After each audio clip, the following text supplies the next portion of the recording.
Coming up on Chasing the Natty, after a small vacation, we are back to begin prepping you for the 2024 college fantasy football season. After all, we only have 230 days until the first game of the season, so plenty of work to be done until then. While we've been gone, we've been treated to a plethora of bowl games in the postseason, some more entertaining than others for sure.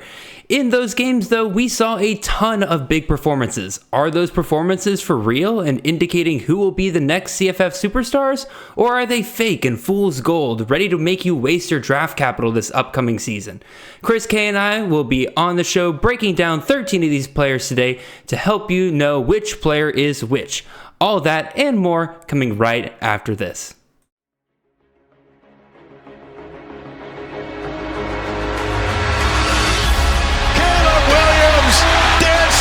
Cutting, mesmerizing run by the quarterback. Marvin Harrison Jr. touchdown. Marvelous. Ball next to the end zone, dropped down for Franklin. Oh, majestic touchdown. This is Chasing the Natty, a college fantasy football podcast.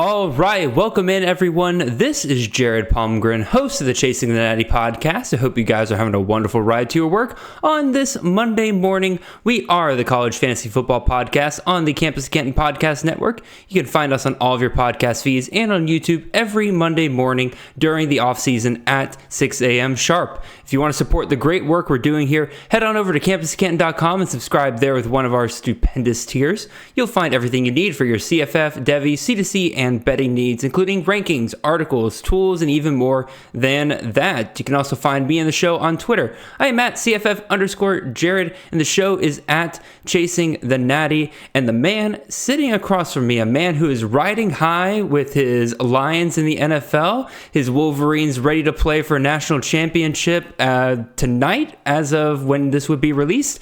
Mr. Chris K, how are you doing today, sir? I'm good. I'm riding high, like you said. At first, I was like, wait, what am I happy about? Because it's so unusual, but we have sacrificed Michigan basketball and the Detroit Pistons, and thus we get beneficial good teams for Detroit with the Lions and then Michigan football. So I'm happy. I'll take that. Yeah, definitely. I have to imagine it feels very good to actually get past the first round of the playoffs for the first time in 3 years. It's and beating Alabama in the process. I have to imagine that feels pretty dang good right there. Were you nervous at all during that game in terms of did you think you guys were going to lose at the end there? I was. My wife went and started like showering. She took a shower like in the fourth quarter because I was just like sitting there so depressed when we were down by 7, and then I was, like you just think the worst. No, for sure. And when many of your teams are always disappointing, you just naturally go there. But thankfully, we have JJ McCarthy, so everything is good. It's all copacetic. I would say, thankfully, you had Blake Corum, who had that incredible run in the overtime there to put Michigan over the top there, and then also thankful that Jalen Milroe couldn't seem to throw a pass in the entire fourth quarter. It felt like, but I think plenty of praise to JJ. He had a very good game. It's probably the best game he's had in the second half of the season.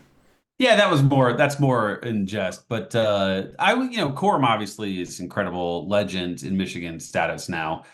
Milroe is weird because Michigan's defense really was pretty perfect for like the matchup in terms of like receiver DB matchup, which is what makes this Washington matchup so interesting with like such stud performers, and there's 3 of them. Yep. Which will make it interesting. But like I think Milroe got no love, no help. I think the play calling was bad.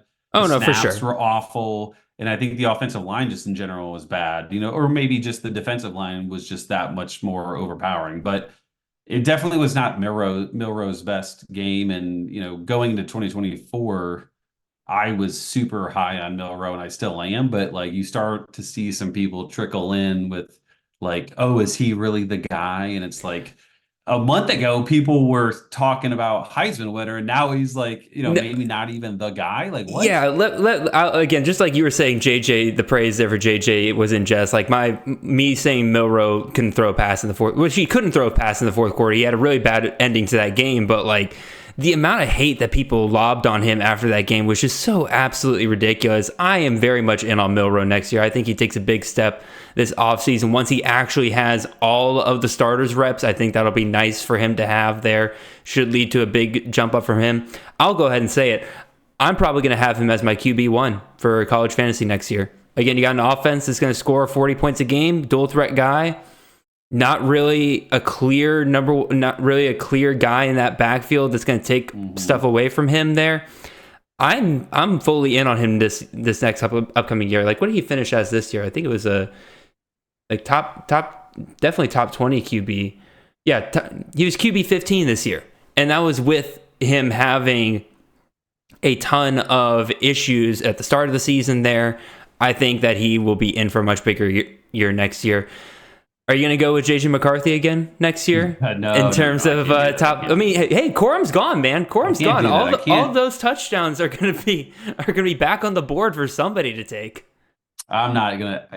There are some signs that point to a better year because I don't think Michigan could possibly ground and pound again with Corum out, or Corum gone, and then Edwards potentially gone / just not all that special / who's going to be the running back. But like, no, I'm not going that route again. Unfortunately, Milroe is a good choice as like a number 1 overall. I'm not ready to do that yet, but like I think he's so much in the picture that I certainly am not gonna hate on you for it. Who would you put over him? Would you put Gabriel over him at Oregon? I would take Gabriel over him. I still don't know if Gabriel would be my 1. Like it's so early. I haven't thought that much into it yet. Just been more focused on just like Lions and Michigan. No, fair enough. Not even thinking much.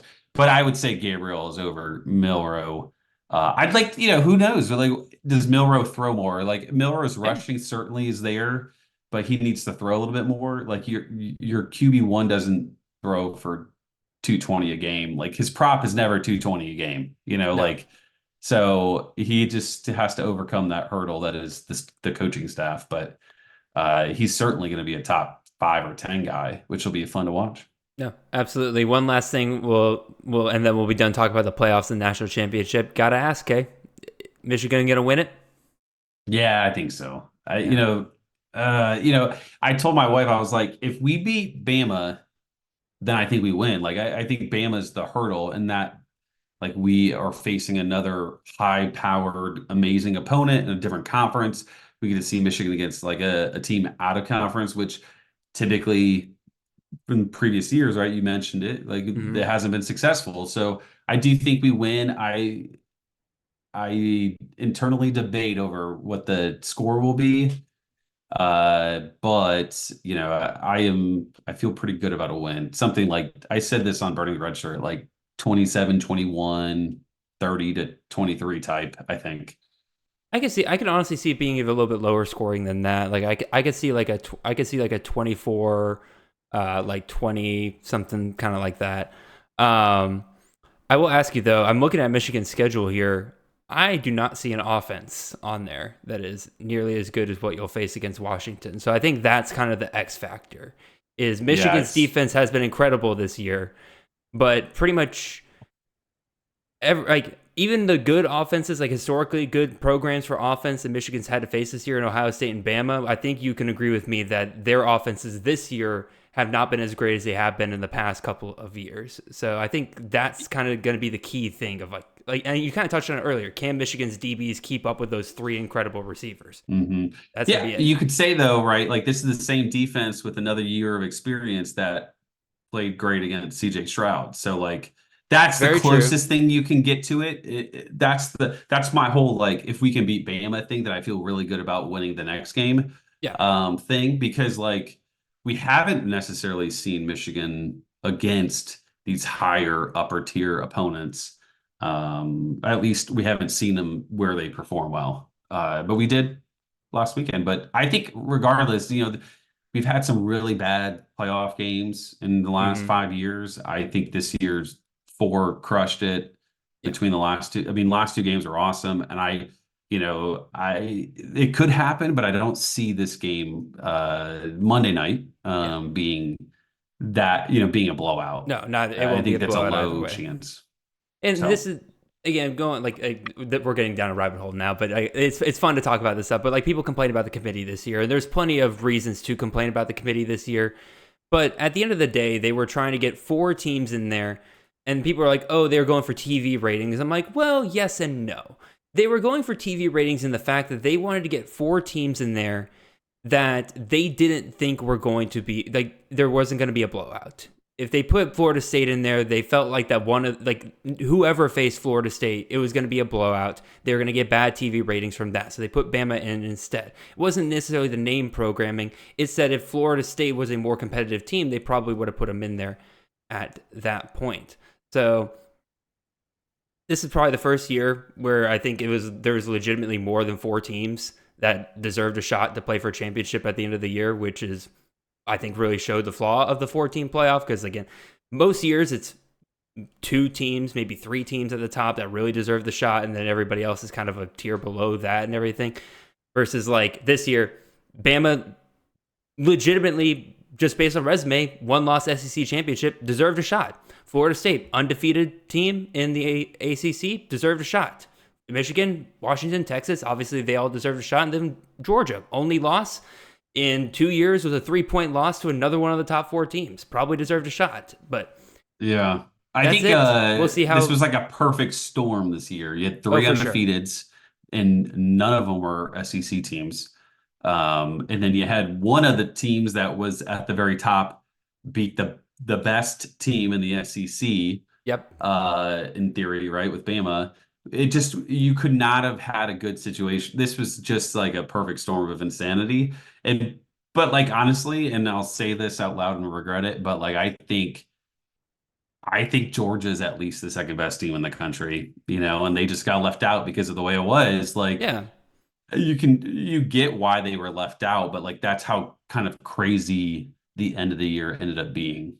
And all different situation. And for once, again, I still think 12 teams is too many. I think that was a bit too much of an overreaction to everything. But I understood after this year, like, okay, there are going to be years where there's going to be more than 4 teams that deserve a shot at the end of the year. So I'm kind of cool. I was cool with 6. I was even kind of okay with 8. I still think 12 is way too many, but that's a discussion for another time. Enough of playoff and natty talk and everything like that. Everybody's here for college fantasy stuff. So again, what have we been learning the last couple of weeks? Okay, you talked about you've been watching your Wolverines and your Lions and everything, but the other thing that we've been watching has been these bowl games, and these bowl games have been very hit or miss in the last couple of years in terms of helping us determine kind of what's up next for a lot of these programs. It's a bit more helpful now, I would say, because of the fact that people opt out. It gives some of these younger players an opportunity to kind of get out there on the field, kind of show us what they have. But then there's also the transfer portal that gets thrown in here and everything, where we can see a guy break out, but then the school goes out and grabs somebody out of the transfer portal either the next couple of days or in the spring when the transfer portal opens up for a second time there. So we're going to help you guys sort all of that out. Kay, you, if I remember correctly, are notoriously kind of skeptical on using bowl games to help predict some of these future guys and everything. Does that still hold true to you, or does that start to change with all of the things that have been happening to college football recently? I'm skeptical on everything. I'm just This skeptical. is true. Yeah, I'm a hater and I'm skeptical. And so you reached out to me and said, hey, like, I think you'd be a good fit. And I think you were dead on. Like, I think you'll be surprised by the positivity that will come out of my mouth today. But yeah, I'm very skeptical. There's just so many moving pieces. This is kind of like an advanced spring game in a sense. And there's probably a lot of situations where it's like, this feels like a good spot or a bad spot, but so much can change in the next 5 months, right? So Absolutely. This would be fun to talk about because there were some really awesome performances by younger guys making a case for themselves, which I think is I love bowl games. I will always say, give me every game possible that we can play. Why not? It doesn't hurt anybody. And when you see a young guy play great, it kind of reinforces it to me about how it's such a cool opportunity, even with so many opt-outs and things like that.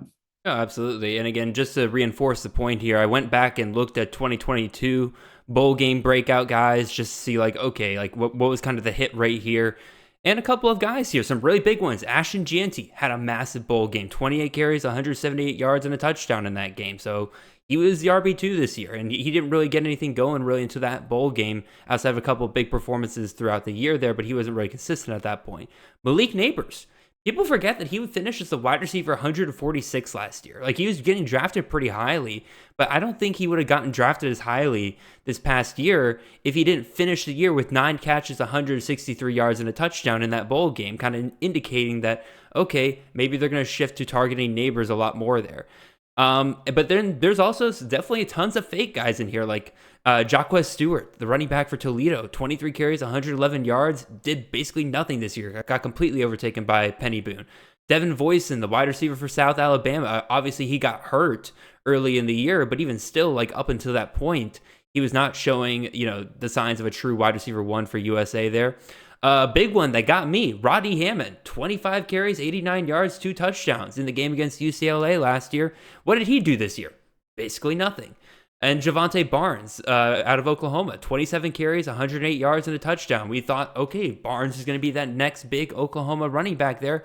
Just didn't do anything this year. So, and there's guys in the middle as well, like Jermaine Brown Jr., 24 carries, 116 yards, 2 touchdowns. To start the year, he didn't look very good. Obviously, he finished very, very well down the stretch once Isaiah Jacobs went down. But again, just kind of reinforcing this idea that this is not always a good indicator, but also it can indicate that somebody's about to perform well. So let's get into some of these names here, okay? But first, before we get to that, just got a couple of announcements for you guys out there. One, just a little break here before we get started. One, make sure you check out the new podcast that'll be hosted by myself and Nate Marquise. It is a monthly podcast known as Defending the Natty. This will be a college fantasy dynasty podcast. Is Nate and I getting together once a month. We're just going to sit down, chit chat about where we're seeing a college fantasy dynasty, where it's at and everything. We'll talk about what kind of news we've been hearing. We'll come up with different topics and stuff like that. This first episode, we'll be talking about the state of CFF Dynasty, how it's changed over the last couple of years, especially with the portal and everything like that. It's a completely different game now than it has been the last couple of years. And then we're also going to we're going to do a little keep, trade, cut, just, a typical Dynasty podcast topic, but we're going to specifically focus on the 2023 freshmen this year, talking about their performances, so it should be a really good time. And then the other major announcement here, I'm really excited about this one. We finally have Chasing the Natty t-shirts available for you guys at the Campus of Canton store. Again, we got 2 designs right now, one with kind of the square logo, the CTN logo there, and then the full Chasing the Natty across your chest there. The great quality shirts. I got mine coming in here pretty soon. Otherwise, I'd be wearing it on air here today. But you want a great way to support the show that's directly supporting the show, that is a great way to do it. So go check it out at the Campus of Canton store over there. Alrighty. Okay, let's actually get to talking about some of these players here. We'll start with the quarterbacks, and really the one that I would say this bowl performance might have done the most to change the college landscape, not just the fantasy landscape, but the college landscape in general. Miller Moss, this incredible performance against Louisville, 23 out of 33 attempts, 372 yards, 6 passing touchdowns, would have been good for 40.18 fantasy points. Just an absolute monster performance against a pretty solid Louisville defense there. There was a lot of talk that Will Howard was set to go to USC, be the next Lincoln Riley quarterback. Along comes Miller Moss. He looks really good in this bowl game. That chases Will Howard off to Ohio State now. And by the way, we will talk about all those transfers and everything in the next coming weeks. So if you want us to talk about that, don't worry, that is coming. Okay, I'll throw it over to you first, though. Miller Moss, real or not real, or real or fake? Is this legit going into next year? I mean, I'm considering it real as long as they don't go out and get anybody. And I don't know if he could grab anybody that's worth it. But ultimately, Lincoln Riley and a quarterback, I'm pretty much always going to be in on. Like, to the extent of, I'm going to try to think about like where I would potentially draft him in like best balls and in redrafts, essentially. for 2024. Like, I don't consider him top 3 to 5 round real, but like I consider him a legitimate quarterback in an offense that will be super interesting to see how they fare in the Big Ten. But anytime you have Lincoln Riley as your coach and in that system, they'll have enough talented weapons around him. I'm considering him pretty real. What about you? I am very much considering him real as well. Not as real as I would consider a Lincoln Riley quarterback of the past. Obviously, guys like even Spencer Rattler, Caleb Williams, Jalen Hurts, Kyler Murray. These are all first-round quarterbacks in CFF over the years that they were starting and everything like that. I think Miller Moss next year is going to get a similar treatment to how Kyle McCord got treated this past year by the fantasy community, where again, CJ Stroud, Justin Fields, those were first round picks in their respective years. Kyle McCord comes along, people are like, not buying this one as much. I think people are going to feel the same way about Miller Moss, where they're not going to buy Miller Moss as much as they would have like a Caleb Williams and all those guys. So I think that's where he's going to pretty much end up right there. But he's still, to me, going to be a top 15 quarterback, probably when my rankings, I haven't done my rankings on my quarterbacks quite yet. Again, I have my top guys there, but Miller Moss, I have to imagine, will be my top 15 there. He's not as mobile, at least from what we've seen, as, guys like Caleb, obviously Jalen Hurts, Kyler Murray, all those guys right there. But he can run again, even in this game, 2 attempts, 13 yards. He can rip off about a 10-yard run every once in a while, but he's not going to run. He's not going to rip off an 80-yard run down the sideline all of a sudden on you. Maybe, unless he does like a Peyton Thorne transformation where all of a sudden he unlocks a rushing ability we never saw before. But I'm very much considering this real. I'm very much looking forward to Miller Moss. I think he'll come out at a nice value next year. So, alrighty, let's see who we got next. Let me move back our little tokens, and let's go talk about Mr. Garrett Nussmeier, quarterback out of LSU here, Kay. Jaden Daniels opts out. Nussmeier's in. Will our patience with this man finally pay off? This is somebody that we were all hoping would enter the transfer portal last year. Once we heard Jaden Daniels was coming back, it made a lot of sense. He's finally going to get his shot this next year after Jaden Daniels most likely goes in the first round of the NFL draft this year. So, Kay, real or not real? We got a guy here that passed for 395 yards, 3 passing touchdowns, would have been good for 27.8 fantasy points. Did it against Wisconsin. So is this a legit CFF asset going into next year? Yeah, I mean, he's a guy that I liked last year, just like you were saying. I considered him one of the best backups probably the best backup in the country last year. The negative is he's a 0 rushing, which that's not my type at all, as we've talked about in the past. But he's going to have the benefit of a really good group of offensive players around him, not the strongest running back group. So you don't have to necessarily worry about a guy scoring 15 to 20 times on the ground type of thing. And then the defense doesn't seem like it's going to get any better. Nope. He's looked good against decent to real teams. Like, I know Purdue was kind of whatever in the bowl game last year, but he looked really good. He looked really good against Wisconsin. He looked really good against Georgia. Yep. I'm thinking real. I'm thinking real as well. Again, like you mentioned, Wisconsin, a pretty solid defense. Again, if I remember correctly, they didn't allow more than 20 points against any opponent like the last half of their season. They were number 35 in passing defense in the country, so like top third passing defense right there. Nussmeier is still able to put up almost 400 yards on them, and that was with him starting slow. I was worried at the beginning of this game because he started off really, really sluggish in this game. The whole offense seemed very off to start, but once he clicked, man, he looked like the Garrett Nussmeier we'd seen in the past. I even tweeted during the game, I was like, where's the Nussmeier that I saw torch Georgia's defense for a half in the SEC championship game? He very much showed up here. The offensive coordinator's position has me a little bit worried, but again, obviously because you lose Denbrock to Notre Dame there, we'll see how that goes. But again, Cortez Hankton and Joe Sloan, they called the games in the bowl game. They did pretty all right. Again, obviously things were sluggish to start, but they did all right. We'll see who they hire as their new offensive coordinator. I'm throwing it out there. I have a hunch that LSU is looking at Ryan Grubb out of Washington. Again, you got a 0, like you said, a 0 rusher here. Look what he's done with Penix over the last 2 years. bring him over to LSU, pay him a higher salary over there. I think he could. I think Ryan Grubb could work absolute magic with Garrett Nussmeier next year, but we'll see. That's just a hunch, not based on anything right there. And then you mentioned again, I just mentioned as well, 0 in the rushing department.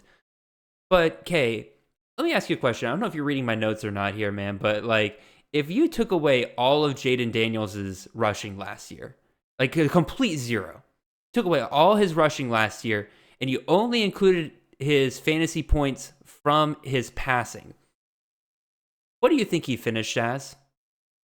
So I read the notes, so I can't really. The number was a little surprising. If you think about it, he was so far above everybody. Oh yeah. In terms of his overall, that his number, it's surprising, but when you think about it, you really shouldn't be so surprised. Yeah, if he got a complete 0 in his rushing department, Jaden Daniels still would have finished as a top 10 QB last year. If you took away all his rushing department, he finished the season with 485 fantasy points. Took away all his rushing, he would have been dropped down to 312, which would have put him just above Cameron Ward at QB 10. So, again, I'm not saying Garrett Nussmeier is going to do exactly what Jaden Daniels did in the passing department this year, because surprisingly, Jaden Daniels is one of the best deep ball passers in the country this past year. And Garrett Nussmeier is a really good passer, but like Daniels took it to a whole new level this past year. So again, even if you take that 312, that QB 10 finish right there, you take away 10% of that, you're still looking at a top 20 QB with Garrett Nussmeier. So I'm absolutely in on him. This is a real deal here. So I'll put us both in the real column. And we'll go ahead and move on to our next quarterback here. This is where things get a little bit more dicey. Those last two, again, good systems, good programs we're certain of. But let's go to Caden Veldkamp, quarterback out of West Kentucky. Obviously, they are losing Austin Reed over there. They're losing Malachi Corley. In comes Caden Veldkamp. Well, not at first. At first, Western Kentucky went with Turner Helton, the son of head coach Clay Helton, who then proceeded to fumble the ball and throw a pick six. And so Veldkamp came in after 2 drives and threw 40 times for 383 yards and 5 passing touchdowns. Okay, obviously Western Kentucky has been great for us over the last couple of years with their offenses. Is Veldkamp the next guy up here? I think he's the guy, but I don't know if I'm gonna like him all that much. Would be a fake for me. I just they're gonna be losing some guys. Corley, obviously. I'm just not gonna take a game away from ODU. No offense, Justice, where he looked really good, but like he's not a good passer. Like he doesn't have the mechanics. He doesn't have the skill set for it. He just is truly college football good, maybe. And so I'm not willing to invest any sort of draft capital in him, at least in the top half of the draft. I mean, obviously a Western Kentucky quarterback makes sense to draft, but I just can't. At this point, I'm calling fake. I can't. Real to me would be top 10 quarterback, and I just don't see it. I'm going to go real here, mostly because I think we can expect out of Veldkamp what we got pretty much out of Austin Reed this past year. Because again, Austin Reed drafted as like a top 2 quarterback in some leagues and everything like that. This was a down year this past year. He still finished as the QB 19. So like this is like still a system that provides a very, very safe floor for college fantasy. Again, it's a little bit more inconsistent than it has been in the past. But I think that'll be helped a little bit by Veldkamp actually being able to run the ball. Again, Reed can run the ball a little bit. Again, he ran for 100 yards last year. But Veldkamp ran 19 times for 53 yards in this game. Again, a lot of those attempts, quote unquote, were him getting sacked in that game. So again, it's not like he only ran for like when he actually had to run, he was running for a lot more than 2 to 3 yards per carry. So I think if they unlock that a little bit, that provides me a little bit higher floor than what Reed had last year. Reed had four rushing touchdowns. I wouldn't be surprised if Veldkamp can surpass that for sure. I'm pretty in on this. Again, Veldkamp, to me, again, like you said, his mechanics aren't great, but he fits this system very, very well. Yes, they're losing Malachi Corley, they're losing Jimmy Holiday, but they have some pretty talented guys still in that receiver room right there. Again, you got obviously Dalvin Smith coming back for another year. That'll be huge there in the slot. Easton Messer's a pretty good slot receiver as well. I was kind of banking on Jimmy Holiday a little bit, being a valuable deep threat for them, but he's now in the portal, so we'll see how that goes. Maybe he comes back like Veltkamp did. But yeah, like a couple of counters and everything. Like you said, losing some of your top guys. Old Dominion, 118th passing defense in the country. I won't be drafting Veltkamp as high as like we've been drafting Austin Reed or, obviously Bailey Zappi the year, or if Bailey Zappi had come back for another year as high as I would have been drafting him. But I'm still going to consider Veltkamp real. I'm going to be in that camp where, again, he'll be probably a top 25 QB for me. I'll be happy to draft him. Unlike Nussmeier, he's not, like I said before, he's not a zero in the rushing department. So that probably makes up for any bit of hesitancy I might have about him going forward. So I'm in on Veltkamp. I've liked him for a couple years, and I think he'll be good. Any counter to that, Kay, or are you ready to move on? No, I think the rushing piece of it is interesting. You wonder how much can they adjust or maybe pivot to his skill set. Reed was really pretty capable as a rusher 2 seasons ago, if I remember correctly. So, that kind of helped push him to that kind of like high quarterback ranking. But if they can put him in a spot to use the legs, he's big, which is super helpful. But man, he's going to have to be a really good runner, I think. And that's why I lean fake, obviously. Alrighty.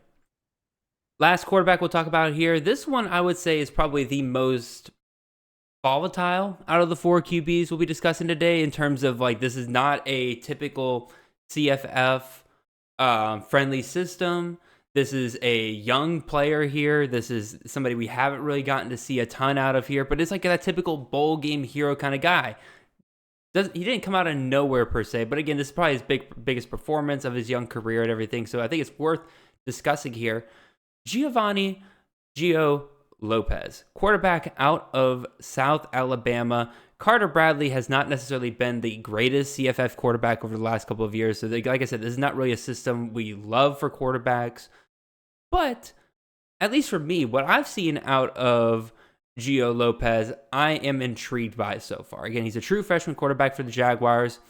He started 1 game against Troy this year after both Carter Bradley and Desmond Trotter were out. Lopez split reps with Trotter in the bowl game. Trotter and Bradley are both out of eligibility after this year, so this is pretty much Lopez's job for the taking this next upcoming year, unless South Alabama goes and grabs a quarterback from the portal.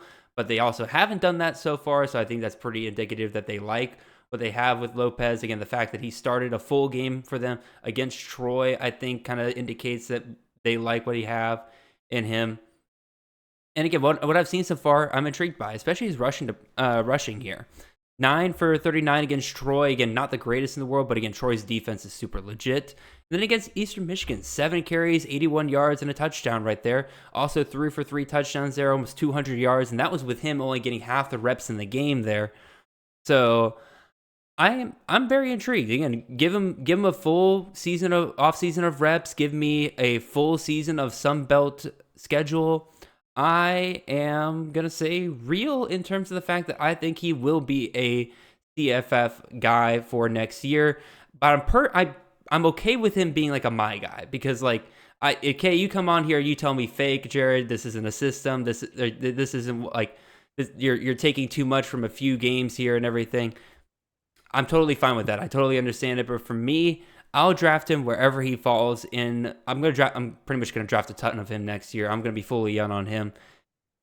But I don't think he's gonna be real in the fact that people are gonna take him as like a top 25 QB for fantasy next year. So your thoughts on Gio Lopez here, Kay?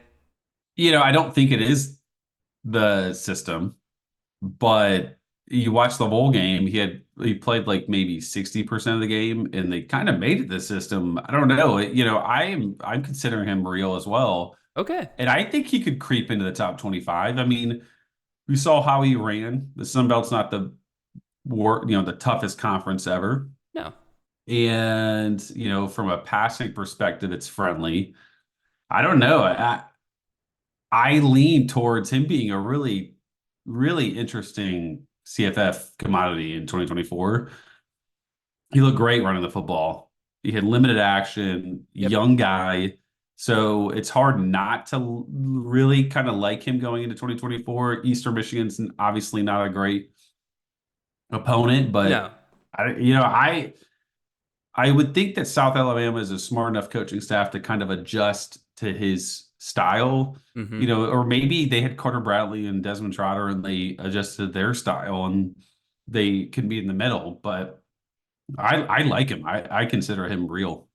All right. I was kind of surprised by that. I thought that I'd be over here trying to convince you over here, but looks like we're both on the same page. I'm sitting here hoping that he, like, other people don't realize it too, and then he creeps way too high in drafts, and then I have to be the one to bring everybody else down. So we'll see how that goes, but we'll put our tokens back here.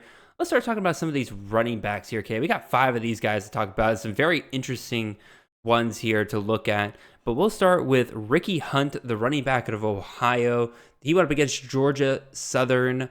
17 carries, 115 yards, 4 touchdowns on the ground, and then he got an additional touchdown from 1 reception for 18 yards.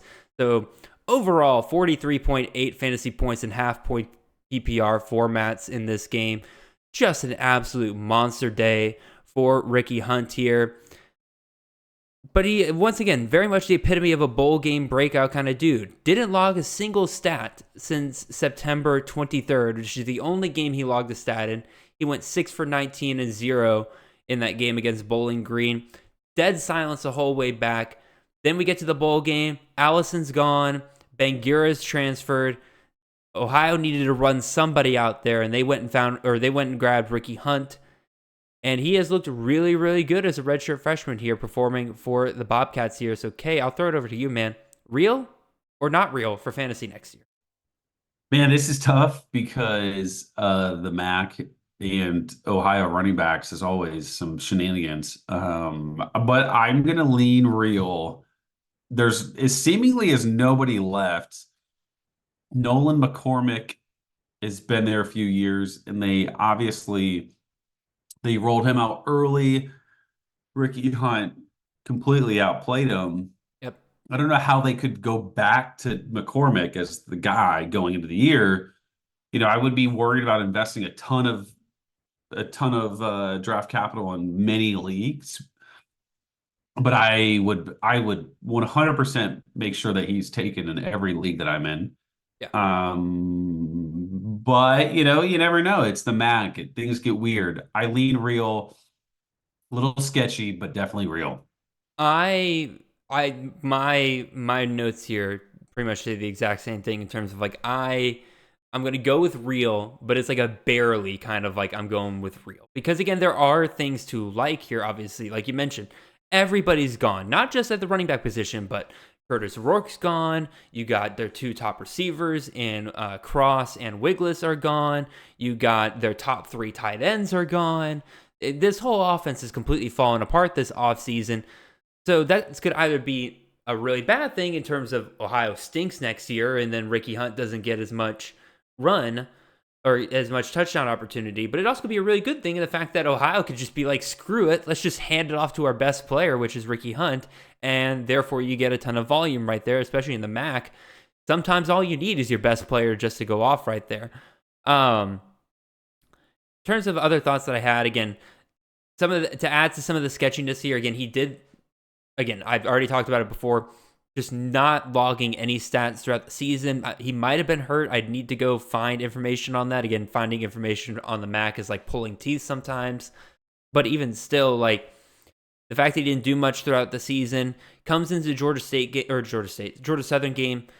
Georgia Southern was out of it, shall we say, from their really, really good time on Myrtle Beach the night before. And so I do question a little bit of like how strong was the competition that day, especially with how explosive Ricky Hunt was looking throughout the day there. So again, I'm a little sketched out, but at the same time, again, like you said, Kay, as long as he remains in that kind of middle tier, fun upside, third running back for your roster off the board kind of guy, even third or fourth guy for your roster off the board, I'm going to be pretty cool with him as a CFF asset moving forward and just kind of see where he goes from there. So I'm going to go real with you, but barely. Let's go to another running back here. Also, or not also in the Sun Belt, but I almost said back to the Sun Belt. This is CUSA. What am I talking about? Ron Wiggins, running back out of Jacksonville State, 27 carries for 126 yards and a touchdown here against, oh my goodness, I forgot who do they play against? Who did they play against? It's a great question. It was like a year ago, so I don't think you can blame us. Was it Louisiana? Was it Jacksonville? I think State? it was. I think it was Louisiana. Yes, I remember because they both ended in the 30s. Yes, I remember now. It was Louisiana. So, Ron Wiggins, running back. I mentioned his production there in the bowl game. Also recorded 3 receptions for 17 yards. Would have finished with 21.8 fantasy points in this game.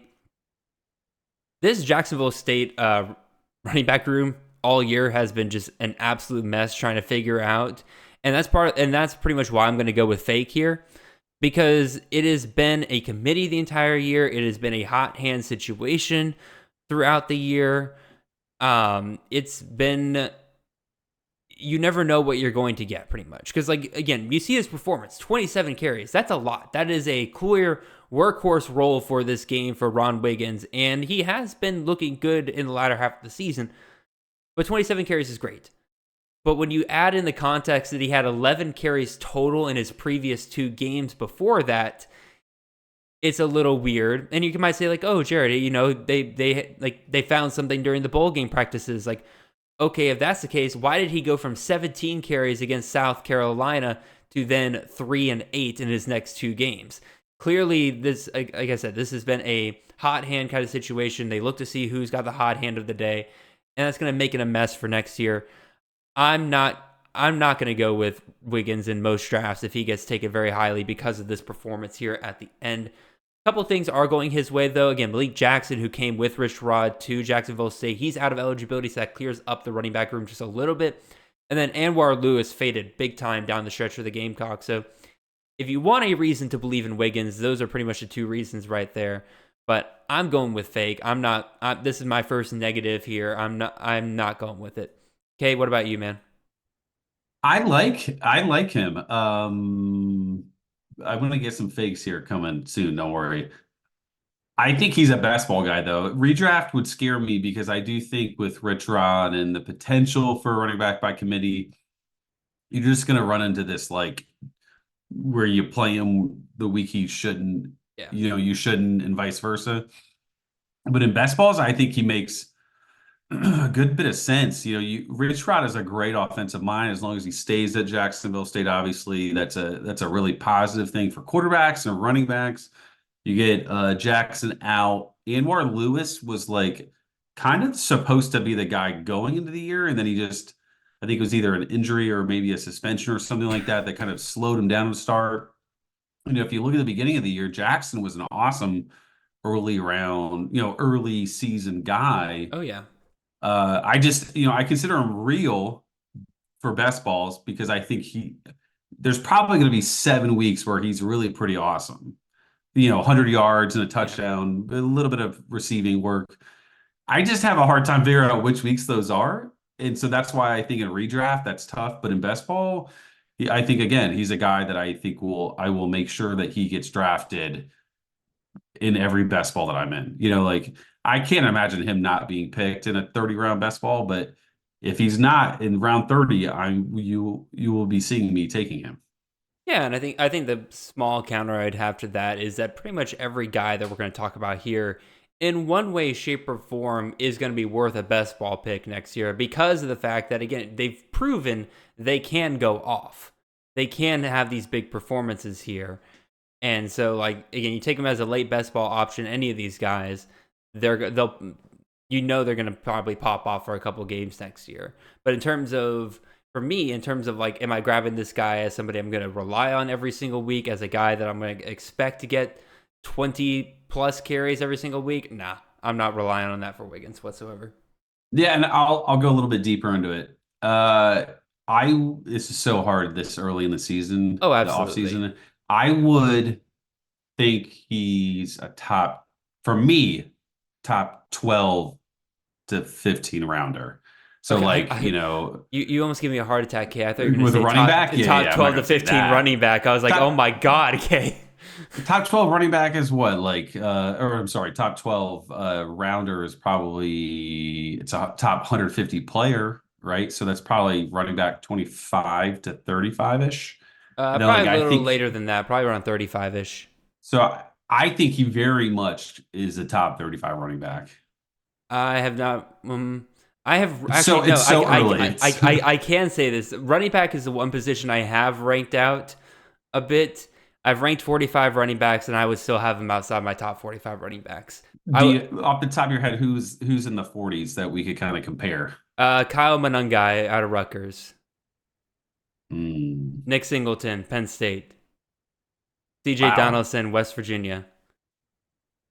Interesting. That's tough. I mean, hey, maybe that means I that think this running back group is insane. this running back group is insane. Let me tell you that right now, okay? Like once you start listing out all the guys and you're like, oh yeah, put all those guys in there, and all of a sudden you're ranking really good guys in like the late 30s and 40s, and you're like, oh, it's just one of those years for the running back position. So I'm excited about it. I love the running back position. I could use a little help with. Singleton in the 40s is interesting and probably vindictive of what's his name, that running back that plays quarterback for them, Penn State. Who was that again? Oh, Drew Aller? Drew Aller. Yeah. I'm sorry. Yeah, you're good. And then also Katron Allen as well and everything. He's still going to be there. So one of those two could transfer out. That would help everyone out a little bit, I think. All right, let's keep moving with more running backs here. Third running back here, we're going to talk about Anderson Castle, running back out of App State. This one threw me for a loop, man, because like Kanye Roberts was the dude, right? Like with Nate Noel down and everything, it looked like Kanye Roberts was going to be the kind of that next guy for App State. I was expecting a big game for him here against Miami of Ohio, but he only gets 10 carries in this game, not a ton of great production. And then Anderson Castle, 20 carries, 119 yards, and it's not like Kanye Roberts either got injured early in the game or was like they tried to go with him at first, couldn't get anything going, so they switched to Castle. No, Castle got the work early and often in this game, and then Roberts kind of picked up a little bit as the game, or got sprinkled in as the game went on here. So I'm trying to figure out what's going on with this App State running back room, because this is a room that I think we have to figure out going into next year, because like Nate Noel, before he got injured, was on pace for a top 20 running back finish. So the spot's clearly valuable. But now it's like we got this debate of like, do I go with Kanye Roberts, who had some great performances this year, multiple 100-yard games, was the leading rusher for App State in 5 out of the last 8 games? Or do I go with Anderson Castle, who all of a sudden got 20 carries in this bowl game? Did the staff switch things up? I'm going to go with the former. I'm still riding with Kanye Roberts as my guy for App State next year. Again, I can't ignore what he did down the stretch for App State here. Anderson Castle has been sprinkled in throughout the entire year. I think this might have been a bit of a hot hand situation. They threw him out there first, and he took off early on. So like, hey, let's just keep riding with this right here. I'm going to go with fake for Anderson Castle. I will absolutely be still taking my shots on Kanye Roberts. What about you, Kay? Where do you kind of fall with this backfield? I'm going fake here. I don't trust anybody in this backfield. This is such a weird. This has been a great situation to have, right? Previous years, we've seen some really cool running backs for App State, but they seemingly are more inconsistent in recent years. And Kanye Roberts is very interesting. Their pass game has been really a lot, maybe the best passing game they've had in the last 5-6 years. And how does that impact it? So I'm going fake. You know, that bowl game was so sloppy and ugly. It was against a MAC team. You know, like I'm not going to take much. You know, what did it end? 13-9. Like that game was just gross. I'm not taking anything away from that. And so I'm going fake. But I had no idea. But I guess Nate Noel has more eligibility, and he also transferred to Missouri mid recording of this, which is super interesting. Wait, really? Noel's at Missouri? That's that's what just came out mid recording, mid Sunday evening. So that'll be a fun one to talk about this week. But yeah, no, I think this is fake. I'm not taking anything away from a Mac matchup in the pouring rain. Yeah. This feels like maybe he's a bigger guy that takes advantage of a sloppy weather type game, but no, Mm-hmm. I'm not worried too much about this one. No, I think that's a really good point right there. And again, to me, it's just going back to what happened during the season. Roberts out carried Castle 123 carries to 53. I just don't see that big of a shift happening right there. It's very clear they want Roberts to be the guy. So I'm going to keep riding with that. Sorry, Mr. Castle here. All right. Let's move on to our next guy here. Actually, Kate, I want to ask you real quick, slightly off topic, but you mentioned the passing game for App State. Another guy we could have talked about here was Caden Robinson, who had a really good finish for App State and everything. Typically, we've seen kind of a receiver by committee from the Mountaineers, but it seemed like he was kind of putting it together down the stretch as like a clear number one guy. Is he somebody you're looking at next year? Not necessarily. The volume is just not going to be there. Mm-hmm. And I do think ultimately they want to try to run the football.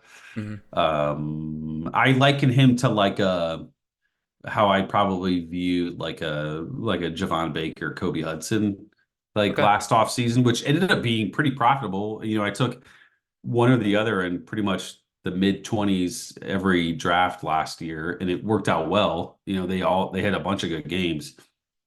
But he's not a guy that I would want to target anywhere near early now. Okay. Again, I just thought I'd ask real quick. All right. From one historically great running back room to another, let's go talk about Jadarian Price and really just the Notre Dame backfield here with this one, because that's what we're really talking about more than anything. But Jadarian Price had himself a great game against Syracuse, or not Syracuse. Was it Syracuse? No, Oregon State. I knew it was one of those orange teams. Great game against Oregon State here. 13 carries, 106 yards, touchdown. No receiving stats in this game. Would have finished with 16.6 fantasy points here. Audric Estime finishes a top 12 running back for college fantasy this past year, so it just makes sense that we all start zeroing in on this running back room. See, is there somebody else who's going to step up and take that workload that Estime got last year? And the two that we're really looking at more than anything else is the aforementioned Jadarian Price and true freshman Jeremiah Love. Both of them got roughly equal carries in this bowl game. Love got 15, Price got 13, but Price was by far the more explosive player on the day. Just kind of an interesting situation to try to figure out, because in this game, Price looked like the better running back throughout the season. They've both relatively performed the same on terms of a down per down basis. It's not like one's way more explosive than the other. So if you're going to say that Price is a more explosive running back just based on this one game, I would say you're wrong there. At least, again, he was a more explosive guy on the day, but not for the whole season for sure. So it's really trying to figure out, like, is one of these guys going to outperform the other, or is, and if you think so, which one will you go with? Or do you think, like me personally, I think that this is just going to end up being a two-headed monster for Notre Dame next year. It's going to be neither one of them are going to get the volume that Estime got. Neither one of them are going to get those clear goal. Every time they're on the goal line, you're getting the ball kind of role that Estime got this past year. So I'm not drafting either one of these guys nearly as high as Estime was last year, so I'm going to go with fake. And then in addition to everything else, they're bringing in Mike Denbrock from LSU, who's an awesome offensive coordinator, don't get me wrong, but the last 2 years at LSU have been full committees, and so I think he does the same thing here, especially when you got Price and Love, who are pretty equal in talent, in my opinion. So I'm going with fake. Jadarian Price or Jeremiah Love, really. Either one of those guys is a real deal, or are you going to stay away from drafting these guys like Audric Estime? I'm staying away. Yeah, this is a fake for me. And part of it is like, I feel like one of them could be like very valuable to an extent, but we just don't know who it is. And, there's probably going to be this hindsight moment where we're like, man, why didn't we draft Bryce? But like, I think right now there's a lot of reason to avoid it. There's just, like you said, with the LSU offensive coordinator situation, the fact that there's a couple guys back there that have looked at times very good and at times very average. They're bringing in obviously Riley Leonard, right? And he's a runner. Yep. He could easily vulture a ton of touchdowns around the goal line, right? So you put all that together, and that's, it's hard to say where they all get drafted, but I think right off the bat, I would assume I'm going to not have much of any Notre Dame running back room going into 2024. Yeah, and just going back to the Price versus Love deal here and everything, like I like Price as a running back. I've liked him since he was a freshman there at Notre Dame, even after he tore his ACL and everything.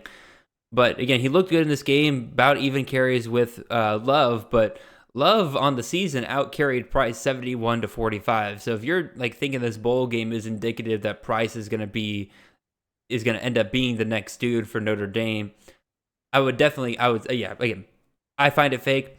I'm cautioning anybody who's wanting to raise Price highly up their draft boards because of this game. So we'll move our tokens back and discuss our final running back here, Kay. Let's go talk about Freddie Brock, the running back out of Georgia State. Georgia State, man, they got walloped.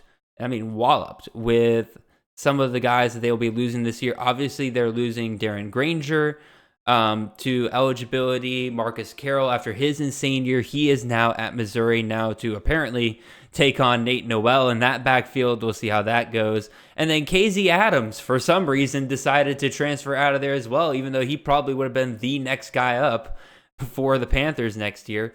So that leaves Freddie Brock, who had 6 carries on the season before this point, to get a massive workload in this game. 24 carries, 276 yards, and a touchdown in this game. 2 receptions for 15 yards against Utah State. Just a monster day. 36.1 fantasy points would have been his total here. Okay, what do you think, man? Freddie Brock, is he the real deal for Georgia State next year? Is this a guy you're going to be drafting pretty highly for your fantasy leagues next year?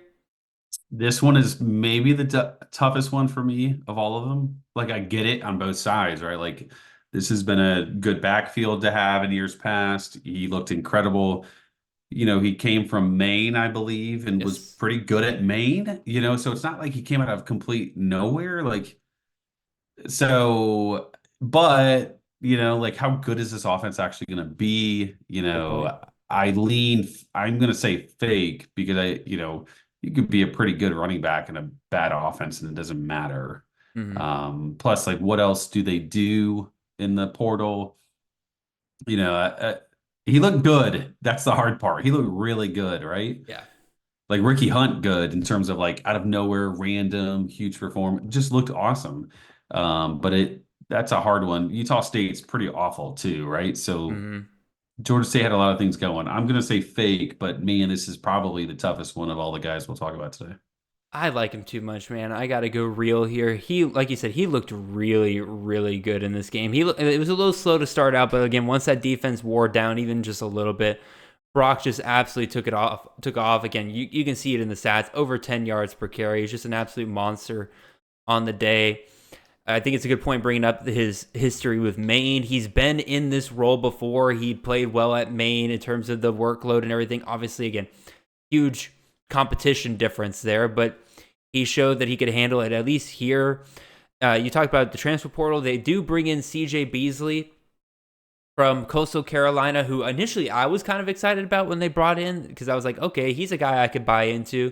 Because really the only other guy they have there is Freddie Brock. And well, lo and behold, Freddie Brock comes out and I'm like, okay, yeah, this is going to be the dude for Georgia State next year.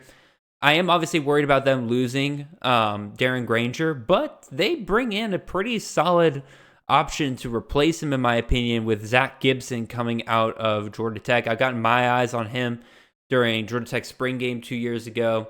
Again, is he a world beater? No, absolutely not. But at the same time, like, I think he has the rushing ability to kind of replace Darren Granger. He might be even slightly better of a passer than Granger was at times. So him going down to the Sun Belt level is perfect in my opinion. I was initially worried about this offense going into next year, but Georgia State seems to do a pretty good job of finding receivers kind of out of nowhere. Like I said, they bring in Gibson to replace Granger. Brock seems to be a revelation. I think this offense will pick up pretty much right where it left off last year. And Brock probably won't get done what Darren Granger did. Or not Darren Granger, Marcus Carroll did. But even still, like, if you take what Marcus Carroll did last year And he put up, let me try to find it real quick. Marcus Carroll finished as the RB11. So let's say that Brock is 80% of what Carroll was last year. You're still looking at a top 35 running back for college fantasy next year. So I'm going to say real. It'll be a guy that I'm drafting pretty heavily in my leagues. Anything you got to counter on that, Kay? They have had some nice portal movements, right, with Gibson. Beasley is interesting because he does compete. Beasley seems a little bit more like fun in theory than like actually fun. But It's just not the same we'll running see. back he was a couple of years ago. No, you wonder why that happened or what happened. Was it coaching movements? You never know. He looked so promising. But yeah, I'll always root for Georgia State. They're only like 15 years old or something crazy like that, which is insane to think about, like how far they've come. But we'll see. This one could bite us if we get it wrong. That's for sure. Hey, we can both go to the Georgia State spring game next year, and we can verify for ourselves. Boots on the ground. Everybody loves boots on the ground. Hey man, let's do it. Let's go. Let's see if the tickets are on sale yet. All right, excuse me. I don't know why that got me. Anyway, wide receivers. We got to talk about some of these wide receivers. Enough running backs, enough quarterbacks. Let's go talk about some wide receivers, and we'll start with Coy Eakin, wide receiver out of Texas Tech here. 7 receptions, 106 yards, and a touchdown in the bowl game here.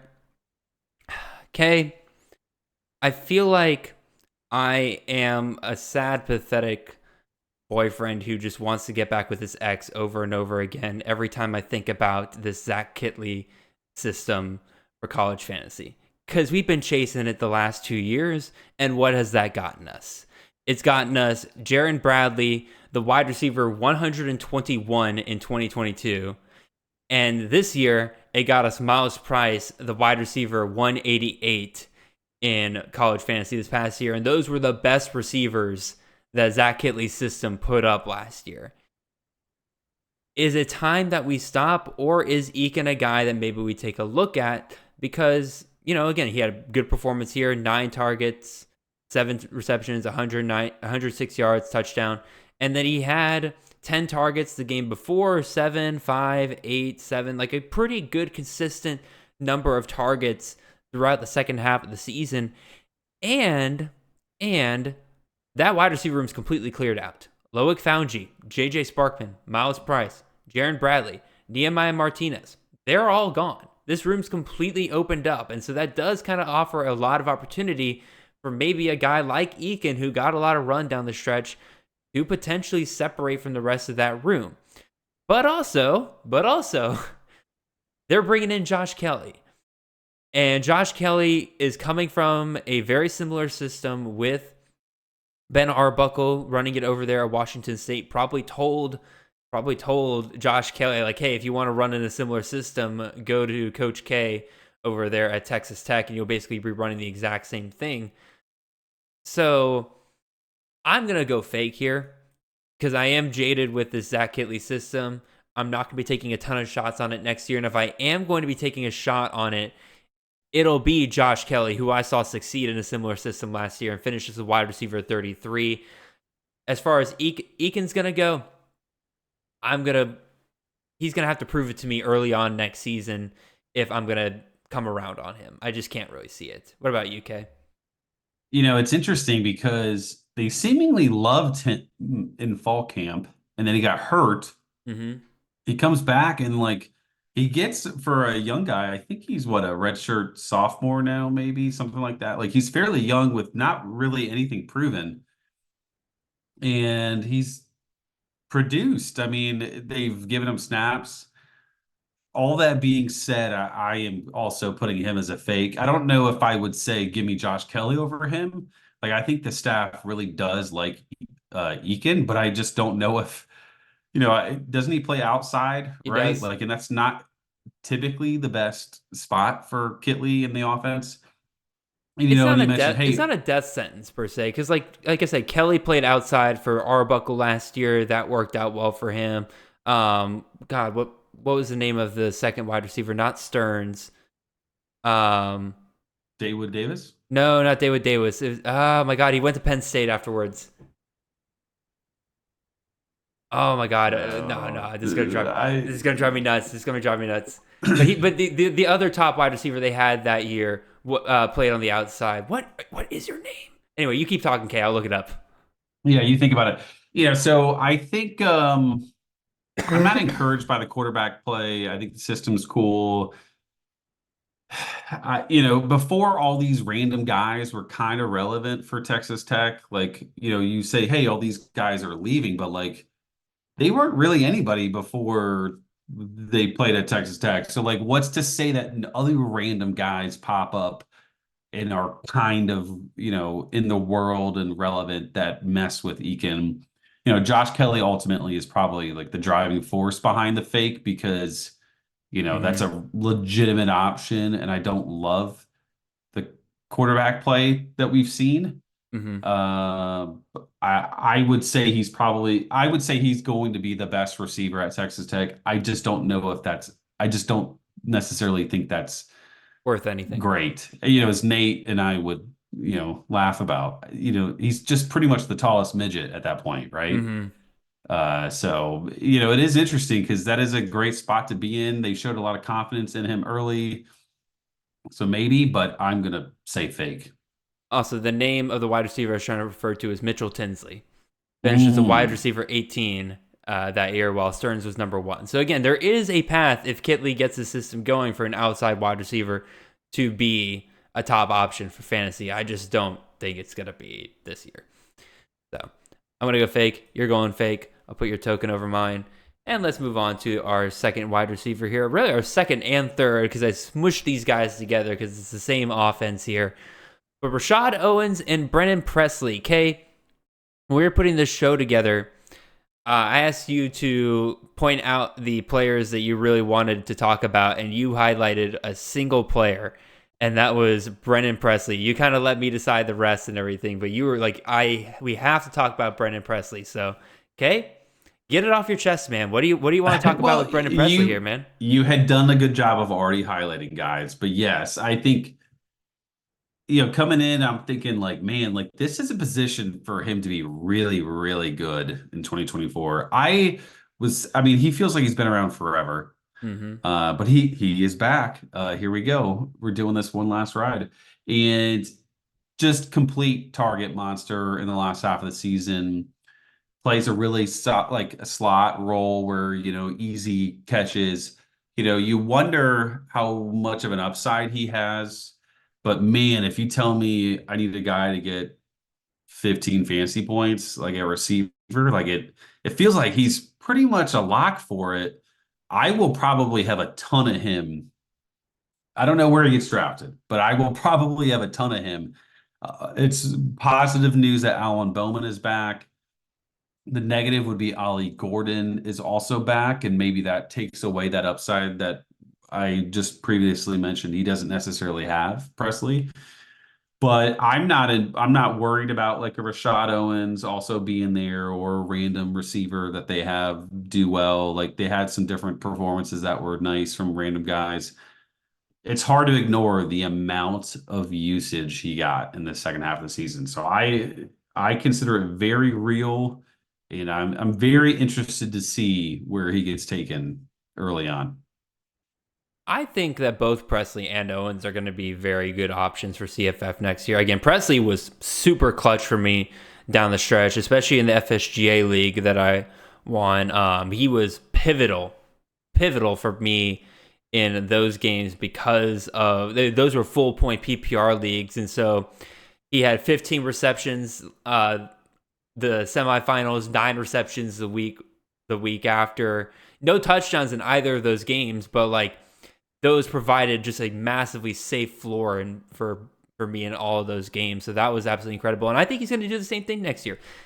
The problem with Presley is the fact that, again, he gets the short throws. Again, his average yards per reception pretty much hovers right around 10 yards per reception every single game. Never really goes that much higher, never that much lower. And because of that, he doesn't get the long touchdowns. He's not the guy that they throw the slant to him and then he could take it 60 yards to the house. And you're sitting there thinking like, oh, well, they must throw to him a lot in the red zone. Well, no, they're not going to do that because they have Ollie Gordon. They can just ride for 10 yards and finish up there. So I think Presley's still going to have that problem next year where, again, he's gonna finish with way less touchdowns than he probably deserves. And he's going to have a lot of receptions. He's going to be the perfect PPR monster is what I'm trying to say. I wouldn't take Presley in a standard league because you don't get any of the points from that consistency of volume. Owens is like the complete opposite of Presley here, man. Like Owens is that deep threat. He's the outside wide receiver. That outside wide receiver has been great for us from Mike Gundy in the past. Think about guys like Tay Martin, Tylan Wallace, James Washington. Owens really kind of got it going towards the end of the season here. We saw it in the bowl game against Texas A&M where everything kind of really came together for him at the end here. 14 targets, 10 receptions, 164 yards, and 2 touchdowns there. If this offense becomes next year, it's Alan Bowman passing to, or doing one of 3 things, handing the ball off to Ollie Gordon or passing it to Presley or Owens, this becomes the ultimate CFF system for us next year. And I think both of these guys will be absolutely fantastic. I'm going with real on both of these guys. It's really interesting to look at like Presley's game log, and his longest reception essentially every single week is in the 20s. Like, I don't know if that really means anything, but it does go to show that his upside and his big playability is just not there, which is totally fine. I don't have an issue with it, but it is funny to look at it and to see every single week it's in the 20s. 20, 29, 20, 26, 21. It just keeps going. But you sound a little skeptical of Owens earlier, Kay. Are you like, again, to me, again, we love systems. He's the outside wide receiver. He seems to be that consistent guy down the stretch for Oklahoma State. Again, a little bit more volatile than Presley because of the, he gets the targets, but again, because they're deeper targets, they don't always connect nearly as well. Are you skeptical of Owens going into next year? I would say he's a real threat for Oklahoma State. So I don't think you're burning a pick or anything by taking him, even in like that upper half, right, or whatever of the draft. I'm skeptical of like how good he can be if Presley's going to get 12 to 15 targets and Ollie Gordon's going to score 20 times. Mm-hmm. And like the thing is, right, Alan Bowman is still your quarterback, and I find that as a positive for Presley because that it's easy throws. Yep. And Alan Bowman needs easy throws. And so I think that benefit of Alan Bowman being back is great for Presley. It's not the best for Owens. You need a little bit more skill and talent to throw passes to Owens compared to Presley. So I do think Owens will have a good year. I think he's a real threat. Like, you're not going to get a 0 out of drafting him. But I'm definitely more skeptical on him than Presley by far. All righty. Nope, completely fair enough. All right. We got 2 more wide receivers to get through here, so let's go ahead and move on to our second to last guy here in Jaden Higgins, the wide receiver out of Iowa State. Great performance against Memphis in the bowl game here. 13 targets, 9 catches, 214 yards and the touchdown. Would have been good for 31.9 fantasy points in half PPR formats. Hey, I'll throw it over to you first, man. What are your opinions on Higgins here? And really, I would just say that the Cyclones offense in general, like, how are you viewing these guys going into next year? I think the offense has a lot of appeal. I think for years it's been heavy RB1 usage. That's valuable. 30 to 35% of targets thrown to the receiver one. And I don't see why we can't get that again. Abu Sama feels cool. I worry that we take the snow game and blow it out of proportion where he went ham against BYU. I'm willing to give that I think that is a more interesting debate than Jaden Higgins, because to me, Jaden Higgins is like a no-brainer. Like, this is real. Receiver one for them is going to go for 30 to 35% of targets. Rocco Becht, as much as I myself 100% included thought, oh shit, this this offense could be gross with a guy at quarterback that seems like he's only a quarterback because everybody else is gone or suspended for game one. Exactly. And he turned out to be really pretty Yeah. decent, like all things considered, he was solid. Like for college, like he's a solid college quarterback. And that lines up well with having a ton of usage on a receiver one, which the system loves anyway. So Higgins, super real to me. Abu Sama, real, but I do think we could look in like 9, 10, 11 months and be like, man, we just loved one snow game and took it out of proportion because he didn't do anything in that bowl game. Yeah, Sama is going to be a very interesting debate because, like, I've been telling you, I've been looking at my RB rankings, and he's gone literally up and down. Because, like, when I look at his game log, and it's like he'll go from one game averaging less than a yard per carry to all of a sudden averaging like 10, 12 yards per carry. And then obviously there's a snow game on top of everything else. I'm just like, if you could have some level of consistency, you're going to be absolutely fantastic for CFF, but I can't trust that yet. But anyway, back to receivers, back to Higgins here. So Higgins is a little bit interesting to me. I'm going to go with real with you here, but I do think it is worth talking about like what's the deal with him and Jalen Noel, because like Noel was the guy that a lot of people were kind of in on. They've been looking at him for a couple of years. Once Xavier Hutchinson left, like maybe Noel will be that next guy up there, and he did beat out Higgins in terms of number of targets and number of receptions this year. He had 91 targets. Higgins had only 80. He had 66 receptions, I believe. Higgins only had like 53. So you're talking about the quote-unquote wide receiver one this year. It was Noel. Here's my thing, though. When I look at Noel, I think we've seen the ceiling of Noel. Again, he had 87 targets last year, 91 targets this year. I just don't really see him having that much bigger of a jump in his fourth year with the Cyclones here, versus this was only Higgins' first year with the Cyclones. He was a transfer coming in before, I forget what school he went to. It was an FCS school, but he came up to Iowa State. He's much more explosive than Noel. He averages 18.5 yards per catch versus Noel averaged 12.4, and he was even less the years before that. So I think that Higgins, another year, another offseason with the Cyclones here, with Becht getting the clear number one QB role and everything, I think he'll be a massive weapon for the Cyclones next year. This will be a better offense than I think people give him credit for next year. So again, Higgins got 80 targets this year in his second year fully entrenched in the system. Who's to say he can't get 100 targets next year? I fully believe he can do that. And basically, if you get 100 targets in a year, you're absolutely a CFF option no matter what, in my mind. So I'm absolutely leaning towards real here. Depending on where he goes in the draft, I'm probably going to have a ton of him next year. All right. Oops. There we go. All right. One last player to talk about here, Kay. And this one I think you'll like because we get to talk about your favorite dairy raid over here. Got to talk about Mr. Will Pauling, the wide receiver out of Wisconsin. This is a guy we kind of known about because, again, we theorized before the year, like, oh, we like Skylar Bell, we like Shimray DK, some of those guys over there, but Pauling's playing in that slot, man, that we really like for that Phil Longo offense. And as the year went on, he never really exploded, but Pauling looked really good in that slot until we got here in the bowl game.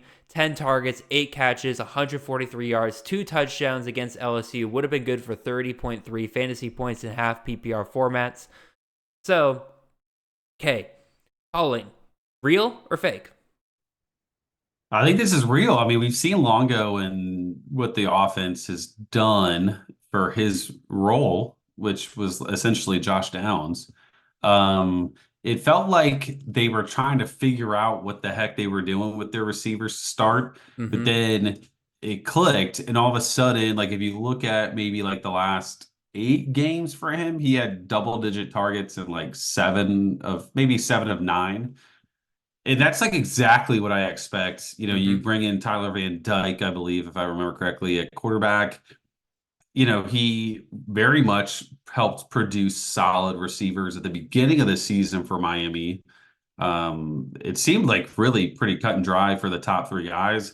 He really liked Restrepo. Yep. Like, Will Pauling is essentially Restrepo, if not better, so I don't necessarily see a negative to Pauling, and he certainly has shown enough of a usage and role that I don't see changing. So I am very much real on him.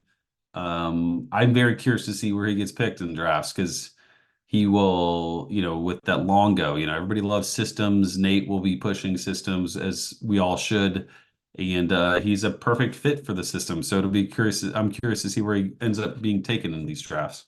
Thinking about where some guys went last year, especially in a year where there's like 6 clear guys at the top, in my opinion, and then there's a lot of question marks after that point.